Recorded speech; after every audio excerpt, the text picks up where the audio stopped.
Hello students, আমার চ্যানেলে তোমাদেরকে স্বাগত। শুরু করছি 2026 মাধ্যমিক পরীক্ষার্থীদের জন্য একটি ইতিহাসের মডেল সেট। তোমরা দেখতে পাচ্ছ, তোমাদের সামনে রয়েছে এই যে দেখতে পাচ্ছ টার্গেট পারুল মাধ্যমিক 2026। এই বইটা থেকে আমরা মডেল কোশ্চেন সেট করছি। আজকে করব আমরা মডেল কোশ্চেন পেপার 7। এখান থেকে যে ছোট প্রশ্নগুলো আছে এই পারুল প্রকাশনী বই থেকে, ঠিক আছে, সেই পারুল প্রকাশনী বইয়ের যাবতীয় মডেল কোশ্চেন যে দাঁড়াও একটুখানি ওয়েট করো।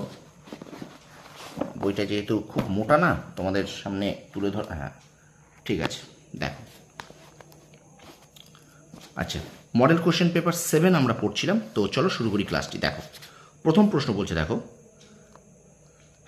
2026 মাধ্যমিক পরীক্ষার্থীদের জন্য ইতিহাসের মডেল কোশ্চেন পেপার 7 পারুল প্রকাশন করতে। দেখো প্রথম প্রশ্ন, রয়্যাল বায়োস্কোপ কোম্পানি থেকে প্রথম বাংলা সিনেমা তৈরি হয় বিল্বমঙ্গল। 2 নম্বর দেখো, ইকো ফেমিনিজম শব্দটি প্রথম ব্যবহৃত হয় যে গ্রন্থে, এটা হলো feminism of death. Kolkata medical college প্রথম সব ব্যবচ্ছেদ করা হয় কোন গভর্নর জেনারেল আমলে, এটা হলো জর্জ এডেন।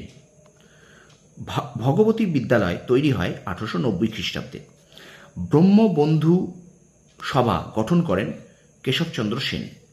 এনায়েত আলী কোন আন্দোলনের নেতা ছিলেন? ওয়াহাবি। বাংলার কৃষক গ্রন্থটি কোন আন্দোলনের সমর্থনে লেখা? পাবনা বিদ্রোহের। পুনা সার্বজনীন সভা কবে গঠিত হয়? 1867 খ্রিস্টাব্দে। ইন্দুলেখা উপন্যাসটি রচনা করেন চাঁদু মেনন। বঙ্কিমচন্দ্র চট্টোপাধ্যায় রচিত আনন্দমঠ প্রকাশিত হয় 1882 খ্রিস্টাব্দে। কলকাতায় রেডিও ফিজিক্স নিয়ে গবেষণা কেন্দ্র গড়ে তোলেন শিশির কুমার মিত্র। বেঙ্গল ন্যাশনাল স্কুল অ্যান্ড কলেজের প্রথম অধ্যক্ষ ছিলেন অরবিন্দ ঘোষ। আচ্ছা, তারপর দেখো, অসহযোগ আন্দোলনের সময় মেদিনীপুরের কৃষক নেতা ছিলেন বীরেন্দ্রনাথ শাসমল। এআইটিউসি এর প্রথম সভাপতি ছিলেন লালা রাজপত রায়, অপশন খ। কীর্তি কিষাণ পত্রিকার সম্পাদক ছিলেন, অপশন খ, গোলাম হোসেন। ঠিক আছে, চলো আমরা চলে যাচ্ছি পরের প্রশ্নে। দেখো পরের প্রশ্ন বলছে, গান্ধী বুড়ি নামে পরিচিত ছিলেন Matangini Hazra. Voice of freedom গঠন করেন উষা মেহতা। অ্যান্টি সার্কুলার সোসাইটি গঠন করেন শচীন্দ্র প্রসাদ বসু। কেয়াপাতার নৌকা গ্রন্থটি লেখেন প্রফুল্ল রায়। জনসংঘ নামে রাজনৈতিক দলটি গঠন করেন শ্যামপ্রসাদ মুখোপাধ্যায়। ঠিক আছে, এবার চলো আমরা চলে যাই বিভাগ খ। দেখো একটি বাক্যে উত্তর। প্রথম দেখো কি বলছে, বাংলা ভাষা ও সাহিত্যের প্রথম ঐতিহাসিক কে ছিলেন? রামগতি ন্যায়রত্ন। পরের প্রশ্ন দেখো, কলকাতা বিশ্ববিদ্যালয়ের প্রথম বাঙালি উপাচার্য কে ছিলেন? স্যার গুরুদাস ব্যানার্জি। আচ্ছা, নব্যবঙ্গ চিত্রকলার জনক কাকে বলা হয়? দেখো এখানে আছে অবনীন্দ্রনাথ ঠাকুর। এই 2.1.3 উত্তরটা এখানে করেছি, অর্থাৎ নব্যবঙ্গ চিত্রকলার জনক কাকে বলা হয়? অবনীন্দ্রনাথ ঠাকুরকে। আচ্ছা, এবার দেখো, স্বদেশ বান্ধব সমিতি কবে গড়ে ওঠে? 1905 সালে। আচ্ছা, ঠিক ভুল নির্ণয় করো। শ্রীহট্টে অনেক মণিপুরী বসবাস করতেন, ঠিক। বিদেশি ভাষায় অনুদিত প্রথম নাটক নীলদর্পণ, এটাও ঠিক।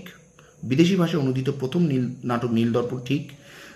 তিতুমির বাঁশের কেল্লা ভেঙে দেন, ভুল। মেহের চাঁদ ছিলেন কাশ্মীরের প্রধানমন্ত্রী, ঠিক। এবার চলো স্তম্ভ মেলাও আমরা করি। দেখো, নববর্ষের স্বপ্ন, এটা হবে সরলা দেবী চৌধুরানী। উমেশচন্দ্র দত্ত বামাবোধিনী।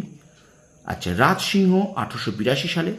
আলালের ঘরের দুলাল 1858 সালে। তাহলে আরেকবার বলছি, নববর্ষের স্বপ্ন সরলা দেবী চৌধুরানী, উমেশচন্দ্র দত্ত বামাবোধিনী, রাজসিংহ হল 1882 খ্রিস্টাব্দে, আর আলালের ঘরের দুলাল 1858 খ্রিস্টাব্দে। ওকে, এবার দেখো আমরা চলে যাই বিবৃতিতে। দেখো, প্রথম 2.5.1 1906 খ্রিস্টাব্দে জাতীয় শিক্ষা পরিষদ গঠিত হয়। ব্যাখ্যা কি হবে? জাতীয় শিক্ষা প্রসারের জন্য। আচ্ছা, 2.5.2 বলছে বরখাস্ত আন্দোলনের উদ্দেশ্য ছিল, ব্যাখ্যা 2 হবে খাজনা অনাদায়ে কেড়ে নেওয়া জমি উদ্ধার। 2.5.3 বিবৃতি বলছে, দেখো, রশিদ আলী দিবস পালনের পরেই নৌবিদ্রোহ শুরু হয়। ব্যাখ্যা 2 হবে এখানে রশিদ আলীর সাজা ঘোষণাতে ব্যাপক উত্তেজনা ছড়ায়। আর 2.5.4 দেখো বিবৃতি আছে, অবনীন্দ্রনাথ ঠাকুরের অমর সৃষ্টি ভারত মাতা।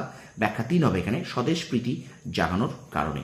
তো স্টুডেন্টস, এই হলো 2026 মাধ্যমিক পরীক্ষার্থীদের জন্য পারুল প্রকাশনীর বই থেকে আমরা মডেল কোশ্চেন পেপার 7 শেষ করলাম। ভিডিওটা ভালো লাগলে অবশ্যই একটু লাইক করো, কমেন্ট করো, বন্ধুদের মাঝে বেশি করে শেয়ার করো। দেখো তোমরা একটু যত বেশি লাইক করবে আমার ভিডিওটার রিচ বেশি হবে। তোমরা যদি একটু কমেন্ট করো আমি ভীষণ খুশি হব, ভিডিও বানানোর মোটিভেট পাবো। ঠিক আছে, আর তোমরা বন্ধুদের মাঝে একটু বেশি করে শেয়ার করে দাও। প্রত্যেকটা মানে ইতিহাস ভূগোল থেকে কিন্তু আমি তোমাদের এই দুটো বই, রায়মার্টিন প্রশ্নবিচিত্র এবং পারুল প্রকাশনী থেকে কিন্তু আমি তোমাদের প্রশ্ন করেই যাচ্ছি, শর্ট প্রশ্নগুলো, কারণ শর্ট প্রশ্নের গুরুত্ব কিন্তু আমার কাছে ব্যাপক। এছাড়াও আমি কিন্তু তোমাদের গতকাল ভূগোলের সাজেশন দিয়েছি 5 নম্বরে, সেটাও দেখে নিও।